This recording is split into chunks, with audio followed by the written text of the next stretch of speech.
Pozdravljeni!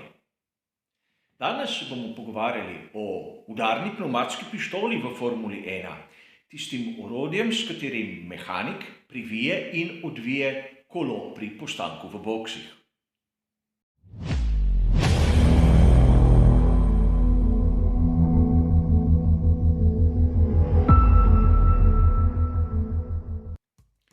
Čas, ki ga voznik pridobi oziroma izgubi pri postanku v boksih zaradi menjave koles, je lahko ključen tudi za zmago.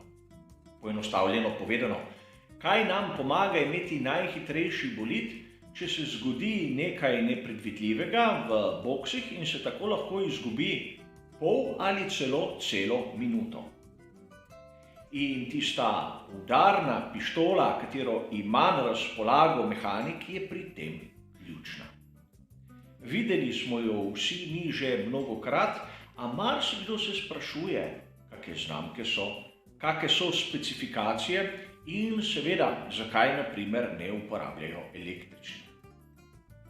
Zanimivo je tudi, da v zadnjem obdobju vidimo fantastične čase, predvsem pri ekipi Red Bulla. Izgleda, da so vložili kar nekaj napora, da so pridobili tistih nekaj desetink pravzaprav na menjavi samih koles.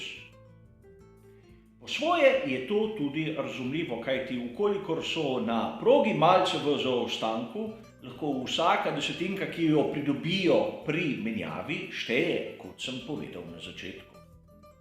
In seveda, za imeti najhitrejši postanek je potrebno najprej, da se voznik ustavi na pravem mestu, nato je potrebno kolo odviti, ga zamenjati, priviti in ponovno speljati. A o tem se bomo pogovarjali malce bolj v nadaljevanju. Bistveno je, da se bomo danes ukvarjali samo z enim orodjem, tisto udarno pištolo. In verjeli ali ne, rekord pri menjavi vseh 4 koles je postavljen sedaj na čas sekunde in 82 stotink. To so dosegli pri ekipi Red Bull na veliki nagradi Brazilije v sezoni 2019. A tudi v naslednjih sezonah so bili dokaj blizu teh časov. Na primer, na prvi dirki sezone 2021 v Bahreinu so Maxu Verstappenu zamenjali vsa 4 kolesa v času sekunde in 9 desetink. Torej, lahko si predstavljamo, da je tisti mejni čas, ki ga sedaj tehnologija dopušča, tam okrog sekunde 8 oziroma sekunde 9. Normalni čas menjave vseh 4 koles se pa lahko oceni med 2 in 3 sekundama, tako da imamo nek občutek. A včasih so bili ti postopki bistveno daljši. In če smo pravzaprav iskreni, so se vozniki izogibali postanka v boksu, ker so enostavno izgubljali preveč časa. A zgodilo se je nekaj zanimivega leta 1975. Dino Pauli, industrialec iz Reggio Emilie, je gledal dirko kot navdušenec nad Formulo 1 in opazil je, da so pri Ferrariju menjali kolesa zaradi predrte pnevmatike. Opazil je, da so pri ekipi iz Maranella uporabljali standardne industrijske udarne pištole.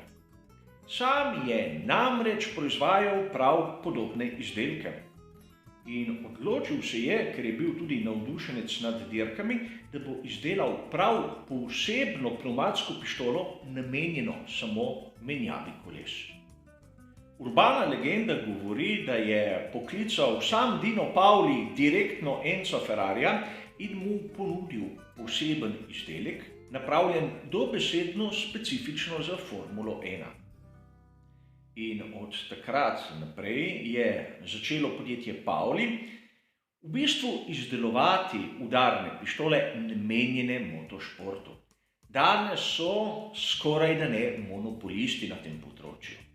Mnoge ekipe seveda se poslužujejo njihovih izdelkov, jih tudi malce predelujejo, izboljšujejo in po tistih meni dostopnih virih v bistvu v cirkusu Formule 1 pa je edino McLaren doda kar nekaj specifikacij tistemu izdelku, ki ga napravijo v podjetju Pavli.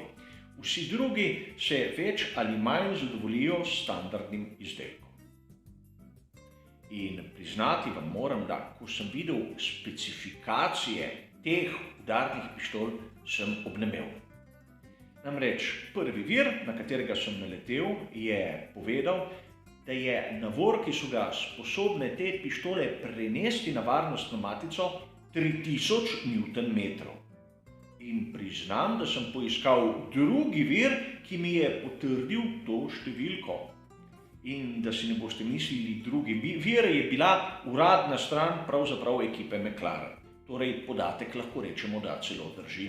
A presenetljivo je zaradi tega, ker navaden, običajen cestni motor dizel ima navor med 300 in 400 Nm. Seveda, taka udarna pištola doseže tudi izjemno visoke režime vrtenja, od 9 do 10 tisoč obratov na minuti. Sedaj si lahko predstavljamo, kaj bi se zgodilo, kolikor bi se prednji del te udarne pištole ustavil zaradi nekega spletnega okoliščin. Zadnji del bi se lahko začel vrteti in nočem si predstavljati, kaj bi se zgodilo z rokami ubogega mehanika, ki bi to pištolo držal. A verjetno imajo dovolj varnostnih elementov, da to preprečijo. In seveda, ukolikor ste gledali razne fotografije, ste verjetno opazili, da si dobesedno vsak mehanik malce prilagodi to udarno pištolo. Doda razne elemente, ki preprečujejo zdrs oziroma naredijo tisto obliko bolj ustrezno njegovi roki, njegovemu oprijemu.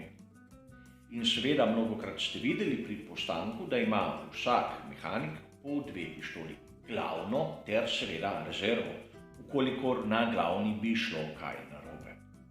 Zanimivo je tudi nekaj drugega. Ta udarna pištola privije in odvije matico. Torej, bilo bi potrebno, da se obrne smer vrtenja same pištole. Podjetje Pavli seveda izdela izdelek, ki ima ročno stikalo. A seveda, obstaja tudi dodatek primeren za te udarne pištole Pavli. Imenuje se stikalo Nugum. In tu ni potrebno nobenega udarca, da bi se spremenila smer. Ko mehanik pritisne tisti gumb, da odvije varnostno matico in ga spusti, samo stikalo obrne smer vrtenja. Seveda obstaja tudi ročna varovalka. Zanimivo je še nekaj drugega, kar malo kdo opazi pri menjavi samih koles.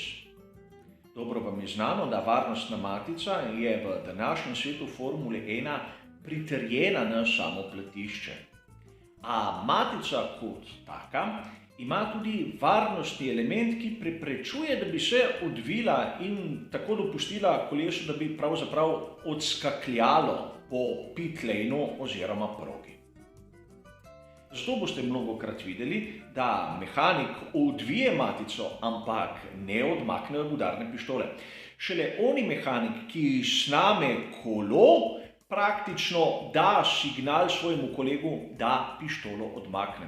Kolikor bi pištolo odmaknil, preden bi bilo kolo sneto, bi tisti varnostni element prišel v veljavo in drugi mehanik ne bi bil sposoben sneti same pištole. Na današnjih udarnih pištolah je seveda tudi možno namestiti kar nekaj senzorjev. In poleg tega vidimo tudi kontrolne luči, ki povedo, da je vse opravljeno tako, kot so si zamislili. Enostavno povedano, imajo zeleno luč, ki signalizira mehaniku, da je matica pritrjena. In seveda sam mehanik ima tudi stikalo, s katerim sporoči, da je svoje delo opravil. Kolikor se spomnite, v preteklosti so mehaniki po končani menjavi koles dobesedno dvignili pištolo nad glavo. Tako je glavni, ki je držal tablo, videl, da so končali delo na vseh 4 kolesih in dobesedno spustil voznika naprej. A danes, da so dosegli tisti fantastični čas sekunde in 82 stotink, so bili prisiljeni skrajšati te mrtve čase na minimum. Torej, zaupanje v elektronske sisteme je bistveno bolj na udaru, kot je bilo v preteklosti. Zato imajo stikalo. Sicer videli boste, da mehaniki še zmeraj dvignejo pištolo nad glavo, a to je le rezerven sistem, ukolikor bi se kaj pokvarilo. A vseeno, ta sistem, ki so ga vpeljali v Formuli 1, nam omogoča videti izjemno hitre menjave koles. Tako hitre, da si marsikdo izmed nas resno sprašuje, kaj lahko še pričakujemo v prihodnosti. In nekateri izmed vas ste me vprašali, zakaj ne uporabljajo električnih pištol za menjavo koles. Tu sem naletel na neko zanimivost. Do sezone 2012 so namesto stisnjenega zraka uporabljali stisnjen helij. Manjši upor in višje število obratov so dosegli s tem inertnim plinom.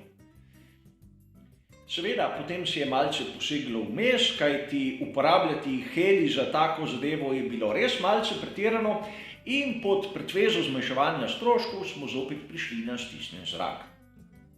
Ampak po eni strani moramo razumeti, da težko bomo z električno baterijo na udarni pištoli dosegli navoj 3000 Nm, po drugi strani se moramo zavedati, da električni element blizu bolida Formule 1 je potencialno nevarna zadeva, kajti hočeš nočeš se iskri in iskra zraven bencina zna biti tudi nevarna. Vem, lahko desetletja se ne bi zgodilo nič, ampak dovolj, da se enkrat, in mislim, da se tu tudi strinjamo. A seveda, udarna pnevmatska pištola je eden izmed bistvenih elementov pri zmagi dirke za svetovno prvenstvo Formule 1. Ukolikor gre kaj narobe pri menjavi koles, lahko sledi odstop, če ne že kritična izguba časa. Pri vsej tej zgodbi je meni osebno najbolj zanimivo to, da ima podjetje Pauli monopol ne samo v svetu Formule 1, ampak tudi v večjih ostalih kategorijah motošporta. Verjamem, da so tako dobri, da v bistvu nimajo konkurence, a vidi se tudi nekaj drugega, da ukolikor znaš opravljati svoj posel odlično, ni potrebe, da bi imel enega dobavitelja, ki ga predpiše določena organizacija. Vsi te bodo izbrali in konkurence ne bo. Toliko za enkrat o udarnih pnevmatskih pištolah. Hvala za vašo pozornost ter seveda nasvidenje.